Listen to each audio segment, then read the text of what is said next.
राम राम भाइयों। 2038 आप सबकी मौत का सामान लेके आएगी, 100% आएगी। कैसे है ये कैलकुलेशन है, फोटो लगा रहा हूं, देख लेना। अल जजीरा मेरा चैनल नहीं है, दुबई का चैनल है, उसके हिसाब से देख लेना कि भाई लिखा हुआ है, इसलिए यहां से पढ़ के बता रहा हूं क्योंकि फिगर्स हैं। 1950 से लेके 2015 तक मुसलमानों की जो संख्या है वो 43.15% बढ़ चुकी है। जो 1950 में 9.84% थे वो आज 14.09% है। तो जो बढ़ोतरी हुई है वो 5% नहीं है। बर्थ रेट जो है वो 43.15 के हिसाब से बढ़ी है, मतलब कि ओवरऑल इंडिया के अंदर जो इसकी इंक्रीज हुई है। हिंदुओं की जो जनसंख्या है वो 84.68% से घट करके 78.06% हुई है। मतलब कि ओवरऑल अगर देखोगे तो 7.82% का डाउन है, डिक्लाइन है। अब एक कैलकुलेशन बनी है भाई, इसकी भी फोटो लगा रहा हूं, ये भी देख लेना। क्यों बोल रहा हूं कि 2038 आपकी मौत का समान है। तो दोस्तों 1947 में 10 मुसलमान और 85 हिंदू थे। फोटो लगा रहा हूं, देख लेना। 25 साल बाद, क्योंकि एक मुसलमान पे हम मान रहे हैं 7, 4 शादियां हैं भाई, ध्यान रखना, 4 शादियां हैं। तो एक मुसलमान पे ऑन एवरेज 4 बच्चे, और हिंदू एक मुसलमान पे ऑन एवरेज 7 बच्चे, और हिंदू पे हम मानते हैं 4 बच्चे। एक शादी है तो उस हिसाब से हम कह रहे हैं ऑन एवरेज 4 बच्चे। तो 1972 में 25 साल के बाद 1947, क्योंकि 18 साल पे बच्चे की शादी हो जाती है, हमने 7 साल लगाए तो 18 और 7 25, तो 25 जोड़ने पे 1972 बनता है।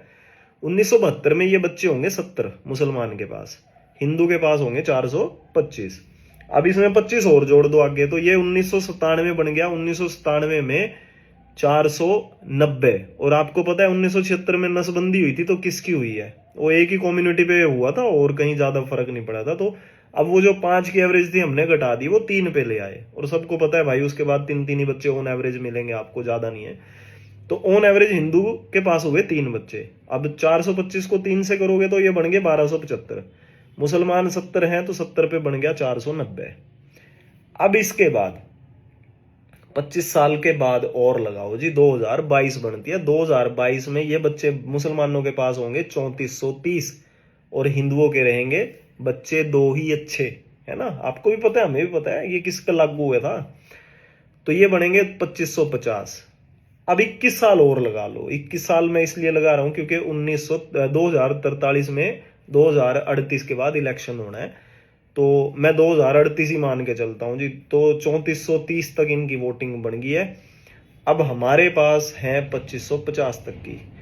2550, 1275, 425, ये जोड़ लेना, लगभग 5000 के आसपास। और इस तरफ जो आपके वो बनेंगे वो भी इनके लगभग लगभग बन गए हैं 3 और लगभग 4100 के आसपास। ये डिफरेंस बहुत बड़ा है। जो कभी आपके 10% थे और आप 85 थे, तो आप घट करके तो बनोगे लगभग लगभग 51-52%, 54%। और ये आपके 45 से ऊपर। तो अब सरकार किसकी आनी है 2038 में? सोचो। कोई बहुत बड़ा साइंस नहीं पूछ रहा हूं, सिर्फ इतना सोचो आएगी किसकी। वो 45 और आप 52-53। और आपके अंदर से कट चुके हैं बहुत से लोग, ये तो मैंने काउंट ही नहीं किया। जिन्होंने धर्म छोड़ करके और दूसरे धर्म को अपना लिया, क्रिश्चियन बन गए इतने ज्यादा, तो वो कहाँ है? जिन्होंने अपना धर्म छोड़ करके मुस्लिम बन चुके हैं वो कहाँ है? ये सब खत्म, उनको तो छोड़ दो। तो आप लगभग बराबर बराबर रहोगे। तो किसकी आनी है सरकार बताने की जरूरत नहीं है। 2021 का सेंसस सरकार ने अब तक नहीं किया। 2025 चल चुका है, खत्म ही हो गया है। तो 2025 भी खत्म हो रहा है, 21 का सेंसस आना था, आज तक नहीं किया। क्यों नहीं किया? अब देख रहा होगा आपको क्यों नहीं कर रहे हैं। तो डिक्लेयर होगा ना, बहुत चीजें चेंज होने वाली हैं। और ये जो आप सोच के बैठे हो ना अपने घरों पे, कुछ नहीं होना कुछ नहीं होना, 2038 के बाद यू टर्न नहीं है, बस इतना ध्यान रखना।